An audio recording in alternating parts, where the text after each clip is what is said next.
All right, hi everybody, welcome back. This is part 5 of the Polaris 700 V-twin drivetrain rebuild. The drivetrain, however, is done. Now we're moving on to just a couple of the extra things that I wanted to do here this spring to make sure that I didn't have to dink with it later on. So first thing is getting this second person cargo rack mounted. To do that, they give these brackets that are U-bolts with wing nuts at the top. Now they don't have mounting holes in the box itself. They kind of leave it to you to figure out where it's going to be best secured. So I think what I'm going to do is I've got a piece of cardboard. I'm going to draw out the bottom of the box, and I'm going to use the piece of cardboard to build myself a template so that I don't go drilling a bunch of holes in the bottom of this thing. So that's what we're going to do here first. All right, using specialist of tools.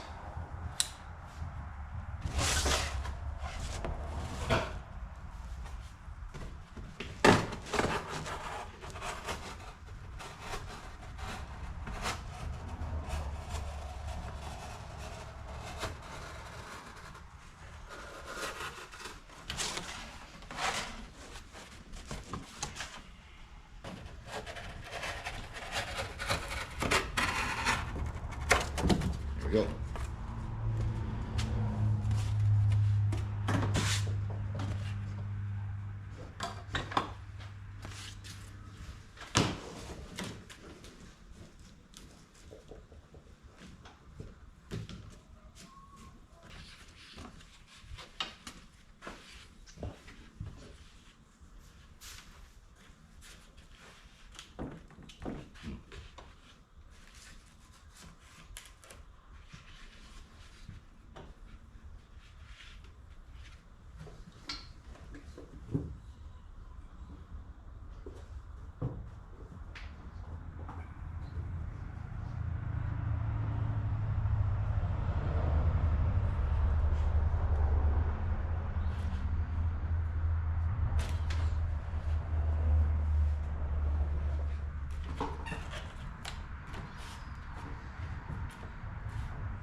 Oops.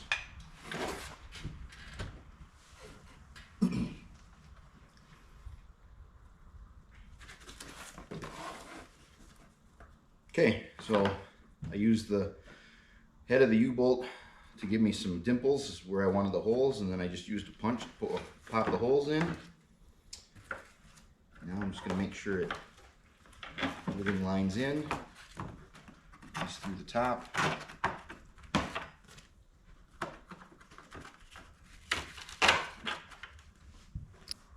Taped on. You want to tape it on because you don't want this to slide around while you're marking holes, because then all of a sudden your holes are going to be off. So just roughly taped on, and now I'm just going to take my punch and I'm going to transfer all of my hole marks.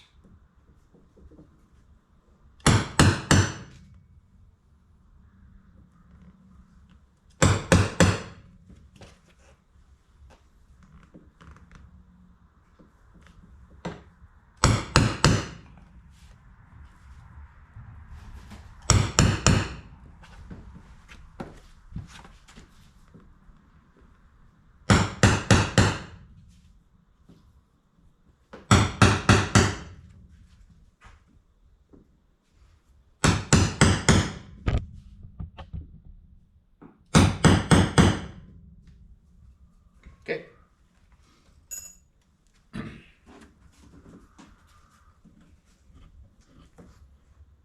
Now we're done with this expensive tool.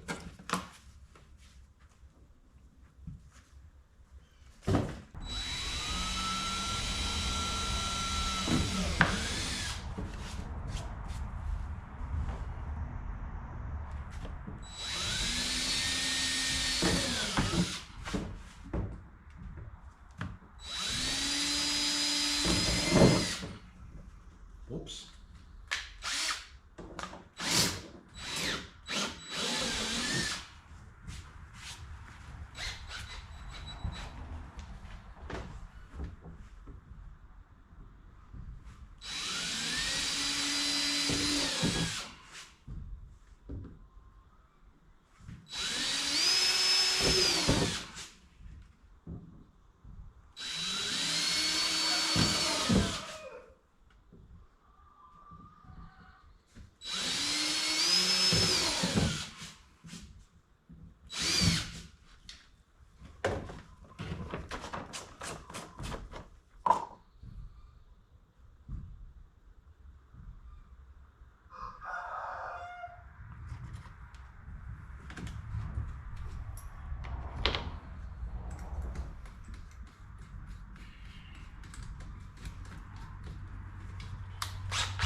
Get it started this way. Take it all apart again. Let's throw the boots in.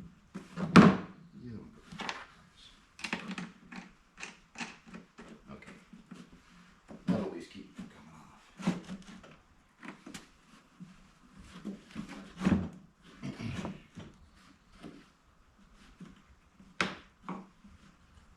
Okay.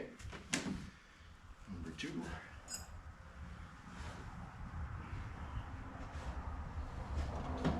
Lined up right where I want it.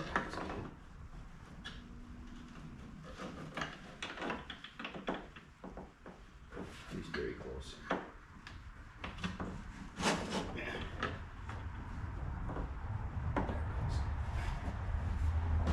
That one a lot better.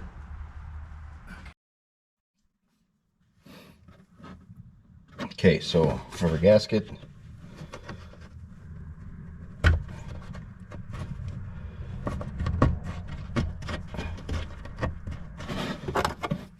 Plate. Thumb nuts.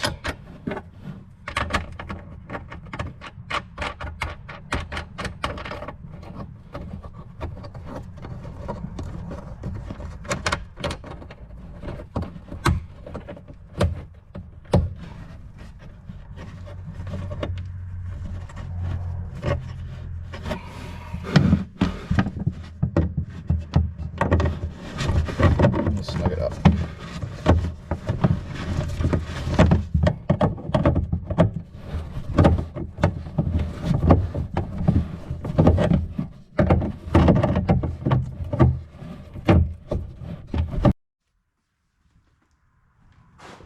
Okay, next we've got the backrest.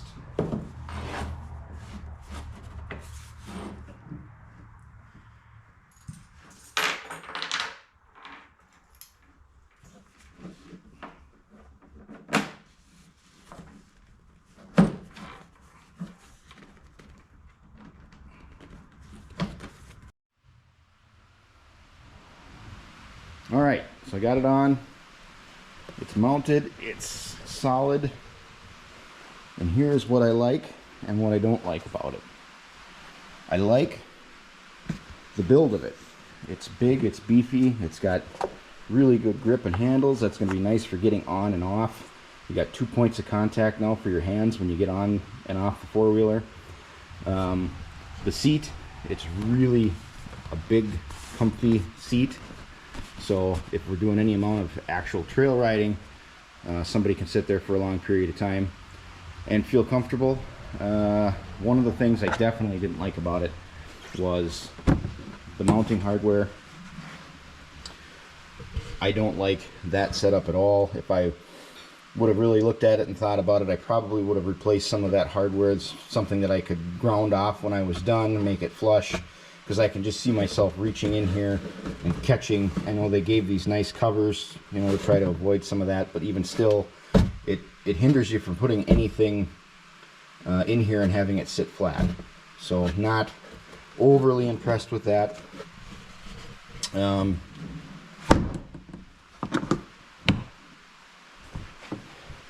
Also not overly impressed with how the bottom seat is attached. It's just, I did it off camera. I'll show you. It's just a piece of Velcro that you bolt in right onto the rack, and then you can see on the bottom there, it's just a strip. This tucks under, which I do like, and then fastens with it, and it seems to hold it fairly well, but I have a feeling going down the highway or something like that and on a trailer, I'm going to want to take that off. I could just see it flying away.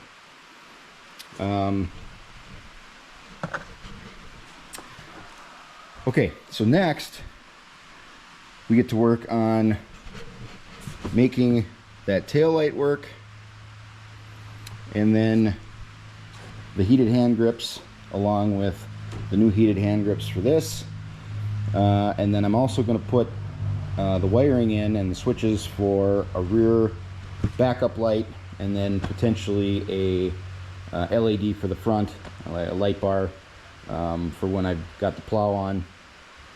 I don't know that I'm going to actually put the lights on. Okay, so now we're turning our attention to wheel spacers. If you remember in the last video, I had some rubbing issues underneath this front here because of the bigger tires.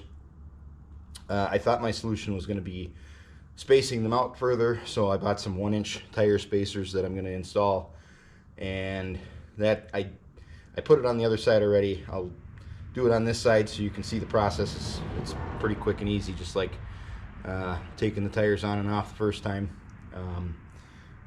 Torque everything down to those same specs of 80 foot-pounds on the spacer and on the lugs, but yeah, I don't think it's gonna clear up my rubbing problem. However, it sure looks sharp.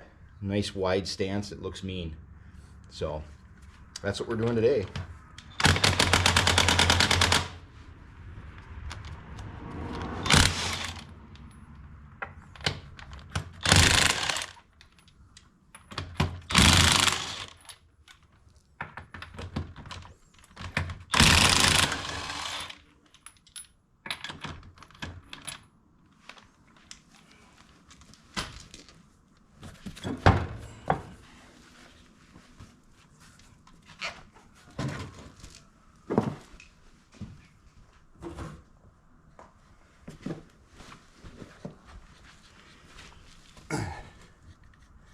Again, the spacers are 1-inch spacers.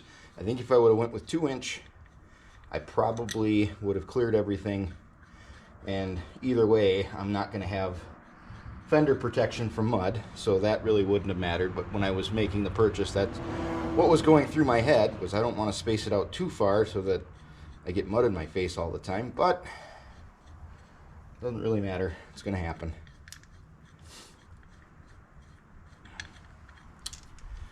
Ridden it around a little bit since got everything done. It's really handling nice.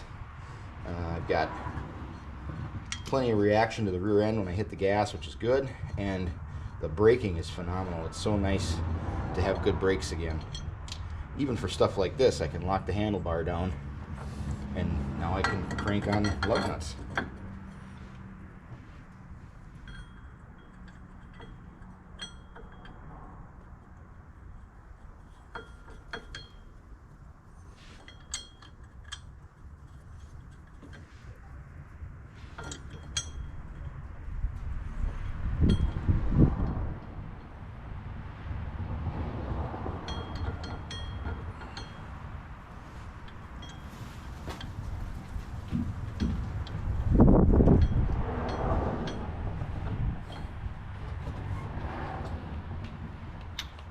And as you've seen in other videos, I use my DeWalt torque wrench for just about everything. But you have to be careful with it because it's got a lot of power, and if I had it on the highest setting, I could break these lugs right off really easily. So you always want to be cognizant that you're on setting 1 so you don't over torque anything. Just another issue if you break a lug.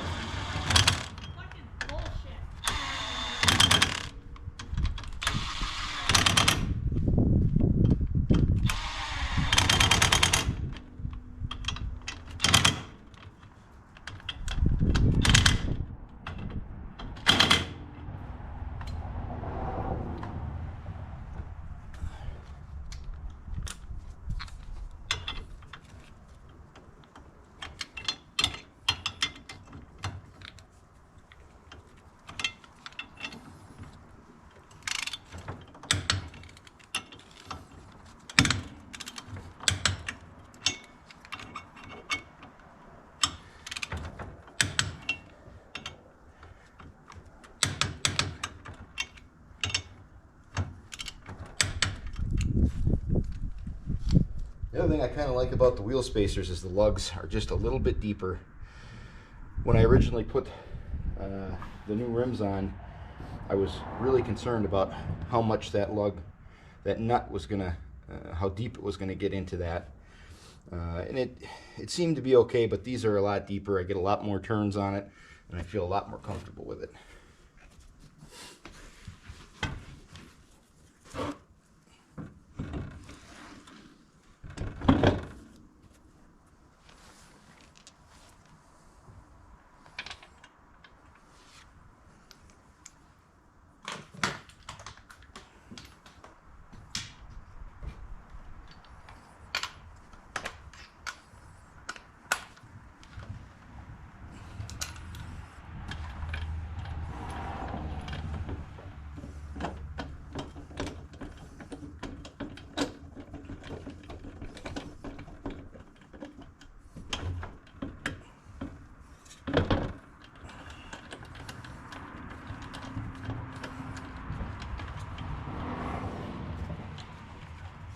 If there's any kids watching this, don't ever start your lug nuts with the air wrench or the torque wrench. Start them by hand.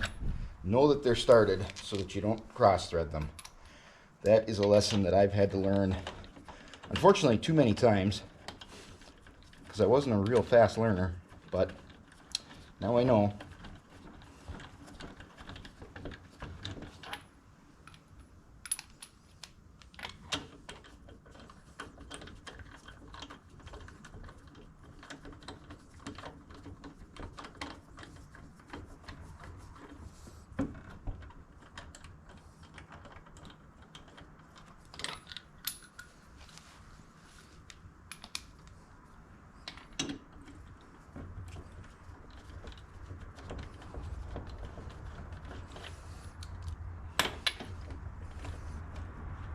Then once you have them started, you can go ahead and run them tight.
Nice wide stance.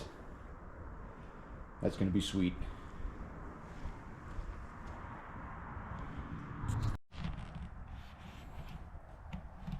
All right, so next part of the project, we're going to talk about electrical. We're going to talk about switches and lights, all of which I am a big fan of. I have a lot of fun with adding lights and stuff that I don't need, but it's fun. So I've got some switches laid out here. We're going to talk about your options as far as what you can put into a machine like this. And these aren't even all of them. These are just some of them. And I'm going to take you through kind of my progression of how I've come to where I'm at with how I wire in winches and lights. So the first thing we'll talk about is the hand warmers. Now, I explained before that this originally had hand warmers, Polaris style from the factory, but when I rebuilt it last year, the heat elements underneath the grip were torn up and gone, and so I gutted that whole thing, and you can see empty hole. That's where the switch used to be. I just left it out and didn't really plan on putting them back in until I bought the rear seat and realized that these grips were heated. Now it's just right to put it back in. So I bought the exact same set that were in here. It had that exact same switch with the high-low option. So that is what's going to go back in. And then for the box, it comes with this wiring harness, just a trailer wiring harness connected to a fuse, and it's set up for the tail light that's on there plus the handle grips. And then the handle grips have their own switch back here for choosing temperature setting. And then that, of course, is going to be tied into the key so that you can't accidentally leave it on and drain the battery, which is what I do with pretty much all the accessories that I put on, but one exception, and I'll show you that in a second. The winch, there's really nothing that we're going to do there. There was an original power cutout switch for the winch.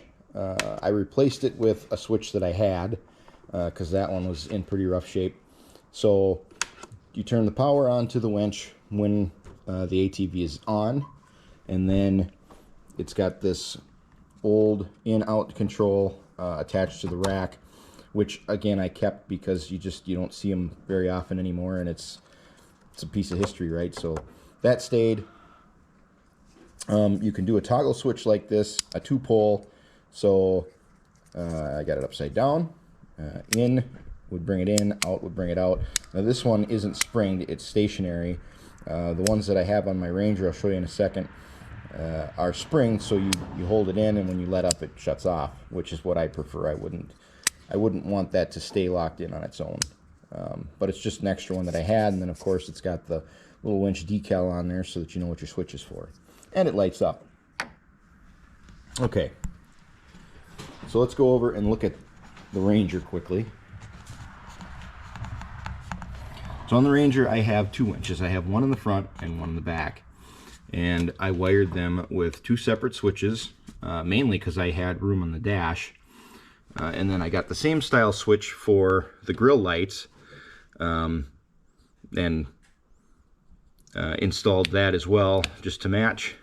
So nothing extremely special other than I bought mile marker winches for this rather than the Polaris brand because it's way cheaper. They're both 4,500 pounds front and rear, and Mile Marker has a wireless control kit that I bought for the front winch right there, so I can run that wirelessly off the front when I get stuck or whatever. It's not the most glamorous thing in the world, but it works. It does what I bought it to do. But then when I bought my 6x6, I still wanted to do the winch in the front and the back, and these are only 3,500 pound winches from Mile Marker. But again, one in the front, one in the back. This time I decided I only wanted one control, and so I put a selector switch on for my winches when it's in the middle, there's no power to the winches. When it's up, the front winch runs, and when it's down, the back winch runs. Now I also put a wireless remote on this too. I bought the one that was made by Polaris. Typically it only comes in the kits, but if you can find it on Amazon or eBay or whatever, you can buy it separately. So I wired that in with the mile marker winches again because they're cheaper. But I did it in such a way that, again, with the selector switch, depending on which one I have selected, I can use the remote winch for both, or the remote control for both. And then, seeing as this is a much smaller space for controls, I found these neat little switches that light up depending on which accessory I have chosen. And then these are all of the extra lights on here are from Traveler, which is a Tractor Supply brand. As I was looking at those, I really liked them because of the trim rings that they had. I thought that was going to look really nice, but I also ended up really liking how bright those lights are. And then they have a package that has a wireless relay built in, so I can wire it in, and then the relay itself is wireless.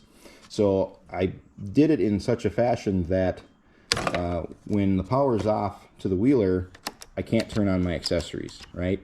But with that wireless relay, I was able to wire in those front lights along with this fob, so I can turn those on from the fob if I don't know, was out camping or something and I just needed some quick light and I had the keychain with me. I could do that because I'm weird like that. Right, so with all of that in mind, we'll go back to the 700. And so we've already got this control switch, and then we're going to have the hand warmer control switch, and then like I said before, I'm going to use those Travelers lights again, front and rear. The only thing is I don't know what I want to put on it right now. The nice thing about Travelers is they all use the same connector for their lights, so as long as you have a Travelers pigtail, we can wire everything up and I can just add the lights later and click them together. So that's what we're going to do. I'm going to run one of these to the front, one to the back, and then I'll decide later on what I want to put on for lights. It will be a reverse light, and it will be either an LED light bar or something to that effect in the front. Again, the options that you have for that, you've got the big toggle switches, right? The big toggle switches, you can change faceplates on, so we can do zombie lights, or we can do just LED light up faces if you want, or whatever. But again, if these are too big, which for this application I think they are, you can go to those smaller push buttons, which they're really nice. You just have to punch one little hole and then thread it in, and then they have nice wiring harnesses that come with them, make it really easy to get these things wired in. And then again, you can have the picture of your accessory on there, which in this case, this is, you know, rear backup lights. You can have no picture on there and just a light up LED ring, or you can go with a toggle style switch that has a light up LED on it. And so what I've decided is, in this case, I am going to change this switch out to the toggle style switch, because that'll match the toggle style switch over here for the hand warmers. And then I'm going to, above our brake foot press label here, I'm going to put two of the push button switches, one for the bar, one for the backup lights, and that should keep everything uniform. It should look really sharp.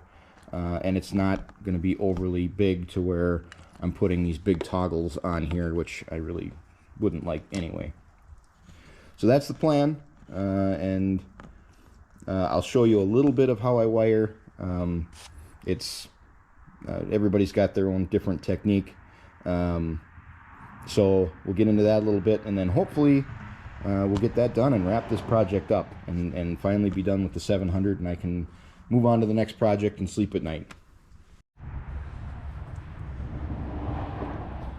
Alright, so we're on to wiring. Now, when I do these little 12-volt ends like this, I got a kit that I can heat the plastic up and seal it, because I find that just the crimp usually doesn't hold very well. So nice heat gun, and on a day like today where it seems to just be getting colder and colder, even though it's April 21st, this is a very welcome exercise.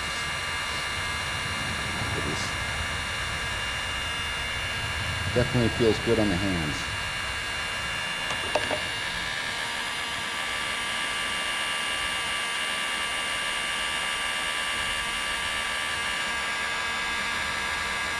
See how it forms around that wire.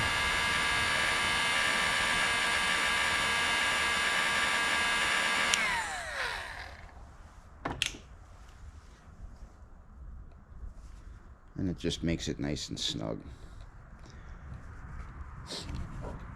So I'm working on the winch switch, which I've got the power for the LED, the power for the winch, and then the power coming in, and then a ground. And then I'm going to move into, this is the handlebar heaters. You got the high and the low power in, and then you've got what'll be going out to the handlebars. And then these two, same concept as this, we're going to wire the LED so that it only turns on when the button is pushed, not all the time.